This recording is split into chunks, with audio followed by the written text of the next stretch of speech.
ज्ञान. बरोबर. आता तुम्ही सर आत्ताच म्हणालात, की लोकसंख्येमध्ये तरुणांचं प्रमाण अधिक होणार आहे पुढच्या काही काळात आणि आत्तासुद्धा भारताच्या लोकसंख्येत तरुणांचं प्रमाण तसं अधिकच आहे. तर अशामध्ये सरकारने या डेमोग्राफिक डिव्हिडंडचा लाभ घेण्यासाठी त्यांच्यासाठी नेमकी कोणती धोरणं आखलेत असं वाटतं आपल्याला?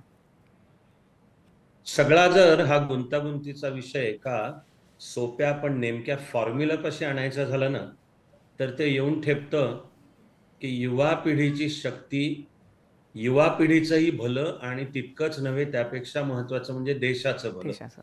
तर मी एक सोपं समीकरण सांगतोय की सरकार आणि देशासमोर आव्हाने दर महिन्याला 1 मिलियन 10 लाख हो. नवे जॉब तयार करता आले पाहिजेत. अच्छा. 10 लाख हे गणित आहे हं. की एक महिन्याला आपल्याला 10 लाख तरी रोजगाराच्या नव्या संधी.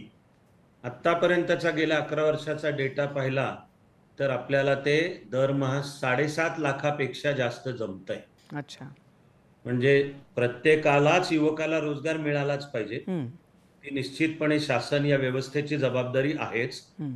आणि आपल्याला अजूनही त्याच्यात खूप काही करायचं आहे. हं. पण खूप काही करायचंय म्हणताना जे जमलंय त्यातला आनंद बरोबर. सुद्धा लक्षात घेऊया, बरोबर. की भारत या आव्हानाला कशा रीतीने सामोरा जातोय. बरोबर. त्याची उदाहरणं द्यायची झाली तर एक आहे, ज्या प्रचंड स्केलला हं. युवा पिढीमधलं स्किल डेव्हलपमेंट कार्यक्रम आहे. तो हां. कोटींच्या भाषेत आहे. ती संख्या 1.5 कोटीपेक्षा जास्ती आहे. हो. ते युवकांना स्किल डेव्हलपमेंट. हं. दुसरं आहे ज्या वेगवेगळ्या योजनांमध्ये, की युवकांनी केवळ नोकऱ्यांकडे बघू नका, तयार नोकऱ्या नाहीत. बरोबर. किमान म्हणजे स्वतःच्या पायावर उभे राहा म्हणजे स्वयंरोजगार, हं. Self employment. हं. त्याला दिलेली चालना बरोबर. आणि तुम्ही उद्योजक बना, हं. की म्हणजे तुम्ही तुमच्या तर पायावर उभे राहालच, हं. पण तुम्ही 5, 50, 500, 5,000 जॉब निर्माण कराल म्हणजे बरोबर. उद्यमशीलतेला चालना. हं. तर आता ही स्टार्टअप ही हं. योजना, हं. प्रत्येक योजनेच्या खूप तपशिलात गेलो, तर सगळं चांगलंय म्हणतानाही करण्याच्या दुरुस्त्या किंवा शिकण्याच्या गोष्टी निश्चितच आहेत. बरोबर. त्या कायमच असतात. हं. पण या स्टार्टअपच्या आज जगामध्ये भारत स्टार्टअपच्या बाबतीत क्रमांक 3 वर आहे. हो.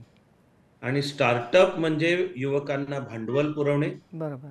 युवकांना तो व्यवसाय उभा करण्याचं कौशल्य पुरवणे आणि पुन्हा व्यवस्थापन शास्त्रातले इंग्लिश शब्द आहेत बॅकवर्ड लिंकेज. बॅकवर्ड म्हणजे मला माझा व्यवसाय हं. यशस्वीरित्या उभे करायला कोणत्या गोष्टी हव्या आहेत, हं. इनपुट्स, आणि तो मी व्यवसाय उभं करून जे माझं वस्तू किंवा सेवा तयार करीन, बरोबर. तिला पुढची बाजारपेठ आणि आवश्यक त्या उदाहरणार्थ वित्त पुरवठा हा बरोबर. सगळ्यात मोठा बॅकवर्ड लिंकेज आहे बरोबर. आणि बाजारपेठेची सशक्तता हा सगळ्यात महत्त्वाचा फॉरवर्ड लिंकेज आहे. हं.